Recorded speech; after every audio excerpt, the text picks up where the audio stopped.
Halo guys, bersama saya Nijar. Selamat datang di channel Ride and Drive. Dan kali ini kita akan mengetes sebuah motor listrik dari Yamaha. Sebuah motor listrik yang masih prototype, yaitu Yamaha N01. Bagaimana rasa berkendaranya, bagaimana fitur-fiturnya? Simak video setelah ini. Ciao.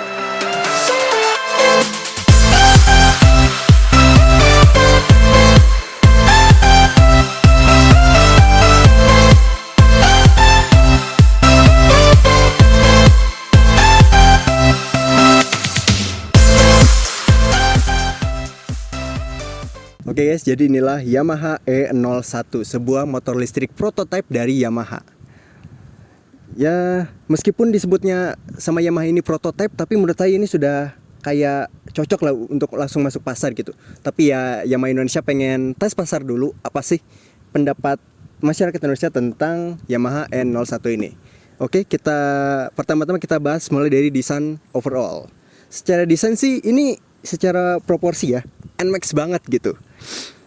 Dari dimensi, lebar itu mirip-mirip NMAX. Jadi kalau kalian yang pernah mengemudikan NMAX ini mirip banget sih. Oke, kita mulai dari tampilan depan. Yuk, sini. Oke.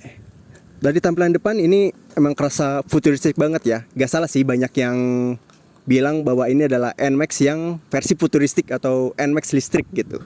Dari desain ini, dari area stang, dia itu narik ke depan. Ini udah kayak jet ski banget ya. Dan ini dilabur oleh warna putih mutiara gitu. Ini ada stiker-stiker karena ini motor test ride ya. Oke. Sedangkan di bagian tengah ini dilabur oleh warna standar plastik ya, hitam doff gitu. Bagaimana sih detail-detail lampunya? Yuk kita lihat dulu. Oke, sekarang kita lihat gimana detail-detail lampunya. Kita kontak on.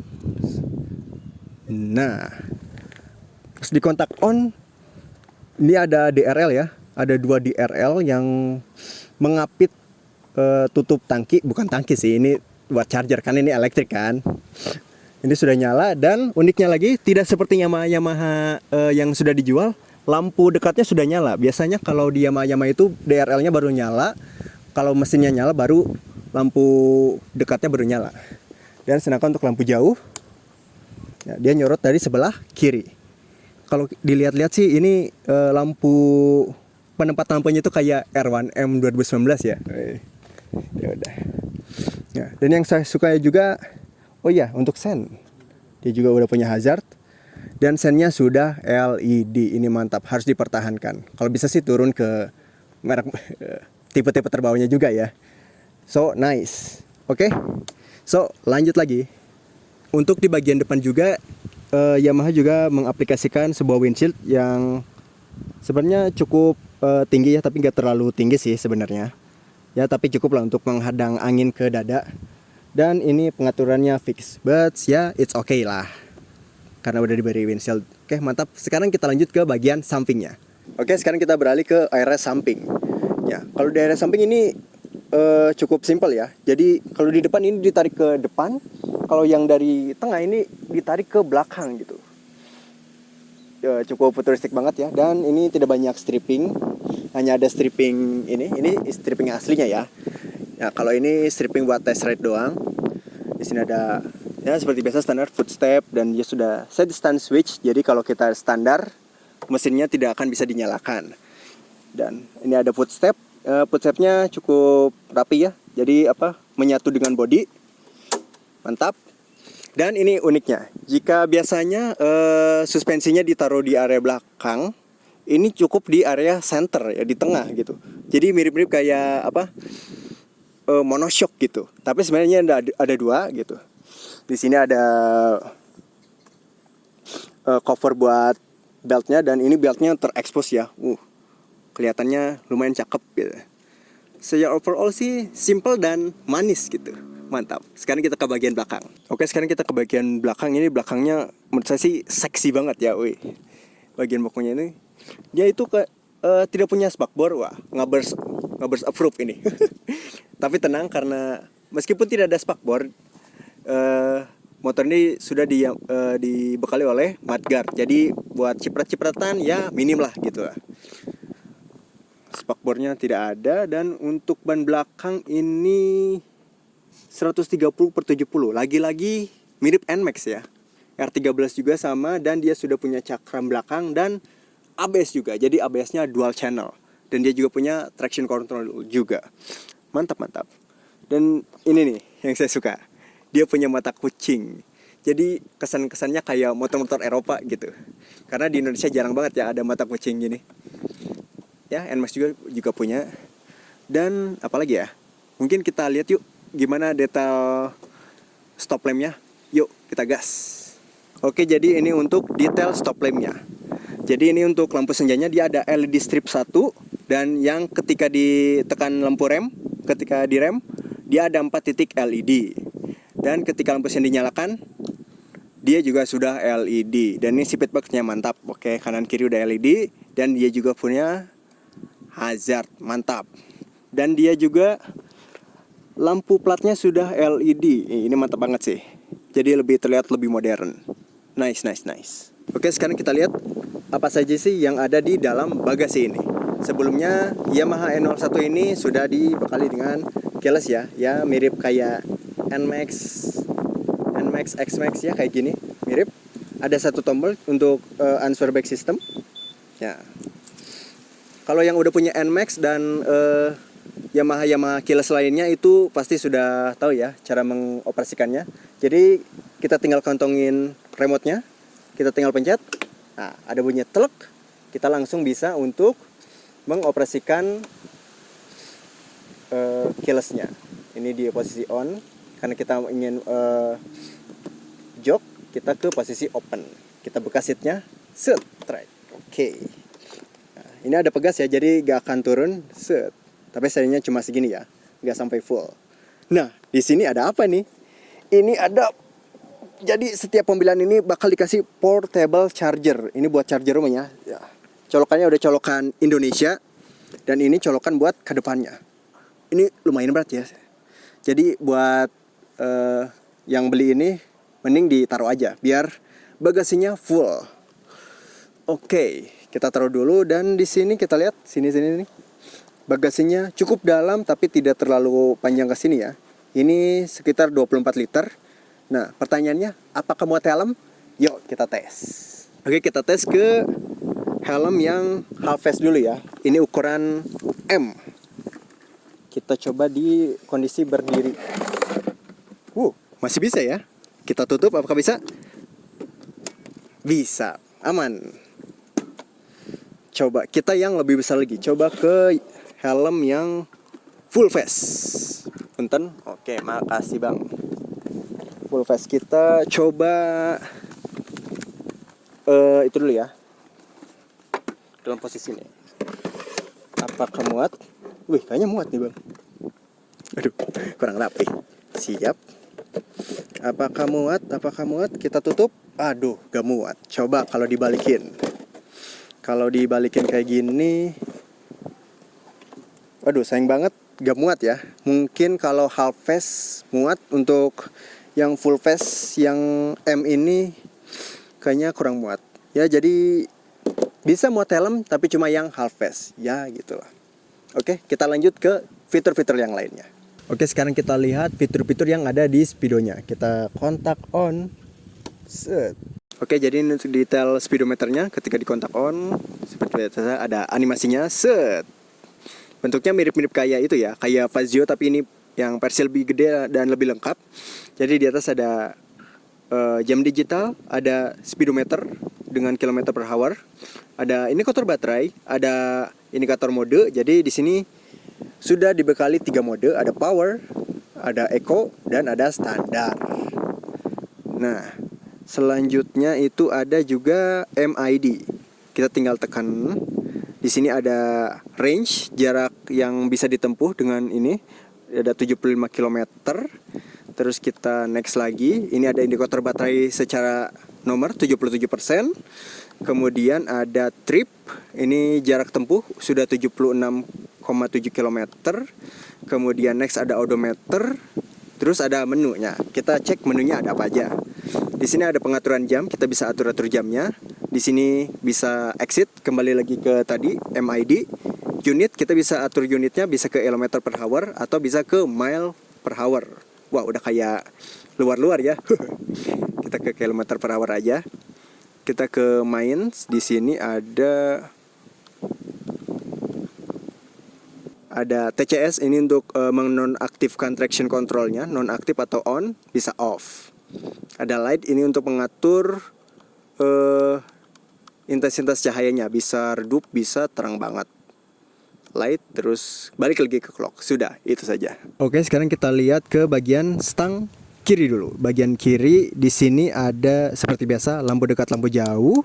Pengaturan MID yang ada di stang ini bagus sih. Jadi tidak perlu pencet-pencet lagi ke speedometer dan kita tidak melepas stang. Jadi untuk safety-nya aman. Dan di sini ada pengaturan sen kanan kiri, ada hazard. Dan di sini ada untuk tombol klakson. Kita cek klaksonnya. Cukup keras ya, mantap. Kita ke stang bagian kanan. Oke, untuk di bagian kanan ini lebih simpel ya. Jadi di sini cuma ada 2 tombol. Yang pertama ini tombol mode untuk mengatur mode berkendara yang tadi, yang standar, eco, sama power. Yang kedua yang terakhir ini untuk menyalakan mesinnya. Oke, di bagian hand grip ini seperti biasa ya, standar ya, mirip NMAX lah. Dan untuk bagian spion ini partnya beda ya dari NMAX. Dia lebih, tangkainya lebih kokoh ya, dan bisa diatur, dan untuk visibilitasnya ini cukup bagus. Oke, kita lanjut ke bagian-bagian lainnya. Oke, sekarang kita akan masuk ke bagian konsol depan. Di sini ya tidak ada yang apa-apa ya. Cuma di sini ada laburan black glossy, jadi terlihatnya lebih sangar gitu ya. Oke, sekarang kita masuk ke konsol yang bagian kiri. Jadi di sini ada 2 konsol, kiri kanan, yang bisa dibuka. Tinggal pencet tombolnya, set, soft opening. Tapi cuma emang build quality-nya agak gimana gitu ya, agak ngondoy gitu. Semoga di versi produksinya bisa diperbaiki. Oke, untuk storage-nya ini lumayan dalam, tapi ya cuma untuk botol 400-300 ml muat lah. Oke, sekarang kita ke konsol bagian kanan. Ini juga sama, bisa dipencet, set. Juga soft opening. Ini tidak terlalu dalam ya, untuk khusus untuk HP ya. Dan di sini juga ada soket yang 12 volt tapi masih bulat ya, belum yang USB. Semoga versi produksi ya jadi USB lah ya, supaya lebih modern. Kita tes masukin HP yang ukurannya ya 6,5 inch, 6,3 inch lah. Kita masukin, set. Ini harus agak nyari posisi yang enak gitu ya. Kita tutup. Ya, muat, mantap. Oke, kita lanjut ke bagian yang lainnya.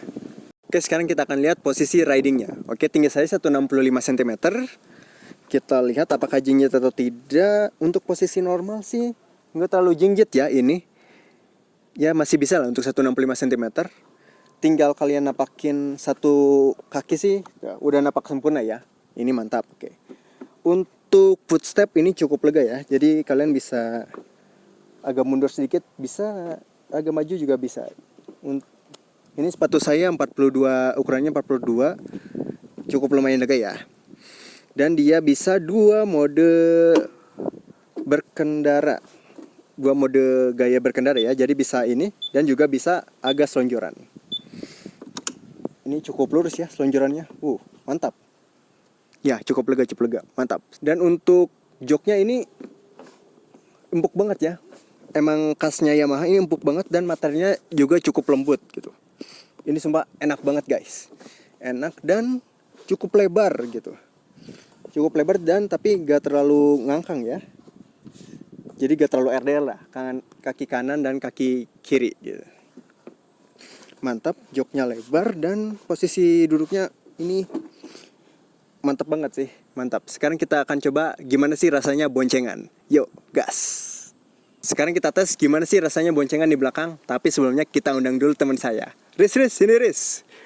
Wih, ada Bang Haris di sini. Nanti juga ada video tentang E01 perspektif Haris. Nanti saya cantumin linknya. Siap Riz? Tinggi berapa? 167. Berat badan? 70. Kita coba naik. Susah banget, susah.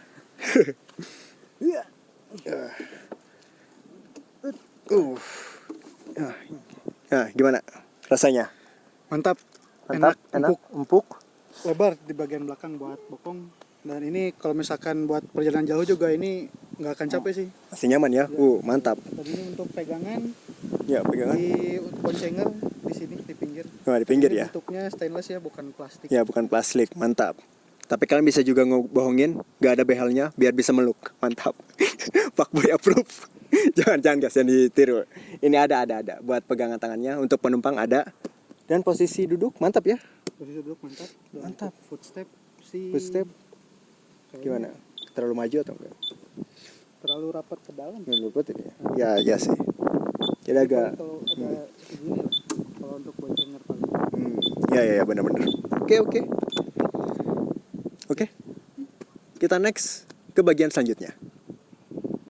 Nah, untuk Yamaha E01 ini punya fitur mundur. Caranya kita tinggal tekan tombol R yang berada di belakang stang kiri sampai lampu indikator speedo berkedip warna oranye.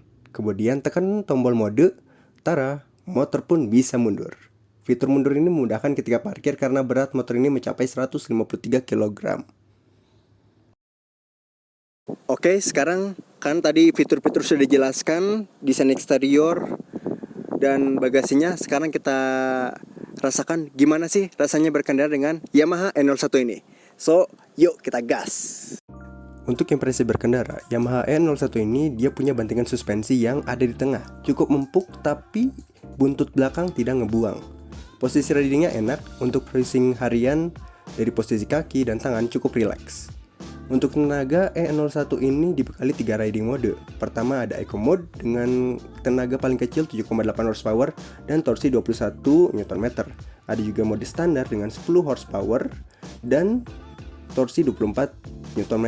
Yang terakhir dia punya mode power dengan tenaga yang mirip dengan mode standar tapi torsinya mencapai 30 Nm. Ini torsinya setara sama X-Max yang bahkan lebih dari X-Max 250. Kita juga melakukan tes nanjak dengan menggunakan mode Eco plus tambahan pembonceng dengan perkiraan bobot 140 kg. Hasilnya motor ini masih bisa nanjak meskipun agak sedikit mandet di awal, tapi masih bisa menanjak dengan lancar. Disarankan sih untuk nanjak bisa menggunakan mode power agar nanjak lebih mudah. Ya, setelah dicoba memang torsinya cukup berasa, tarikan mesin listriknya cukup linear, tidak terlalu mengagetkan. Berkendara di macet ataupun lancar ini cukup. Jika membutuhkan tenaga yang lebih, memang mode power memberikan pengalaman yang lebih mantap. Power langsung terasa di RPM bawah, dan pada mode ini suara mesin listrik terdengar cukup terasa dengan suara seperti siulan turbo. Dengan tenaga yang mungkin mirip seperti motor 125cc, tapi torsinya itu 2 kali lipat NMAX dan melebihi X-Max 250. Perpaduan tenaga dan torsi yang baik dan cukup mantap untuk berkendara di segala medan. Sedikit saran, mungkin Yamaha bisa membuat range motor ini lebih dari 100 km. Mungkin di angka 150 sampai 200 km agar kita tidak range anxiety. Mungkin bisa dibawa tipis-tipis keluar kota lah. Overall motor ini mantap.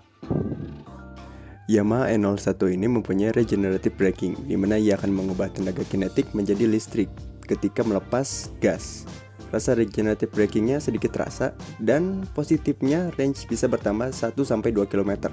Jadi jika banyak jalan turunan, range bisa terjaga dengan baik. Jadi itulah ulasan saya tentang Yamaha E01 ini. Menurut saya sih ini motor udah almost perfect gitu ya. Jadi fitur banyak, tenaga oke. Ya jadi udah pasarable banget gitu, udah siap dipasarin gitu. Jadi buat Yamaha lah, tolonglah cepat dipasarin. Ya buat kalian yang mau beli, santai, ini belum bisa diperjualbelikan, masih menunggu respon pasar gitu. Tapi buat kalian yang mau coba, kalian bisa cek ke IG-nya Yamaha Flagship Bandung. Kalian bisa cek, kalian bisa daftar di sana. Oke? Untuk harga mungkin saran saya Yamaha bisa taruh di harga 40 sampai 50 lah. Itu harganya udah mantep banget sih untuk motor dan fitur sekeren ini. Ya udah sih, sekian dari saya. Mohon maaf apabila ada salah-salah kata, dan kita akan ketemu lagi di ulasan-ulasan video-video review lainnya. Saya Nijar Samalika sign out, and as always, have a great day. Ciao.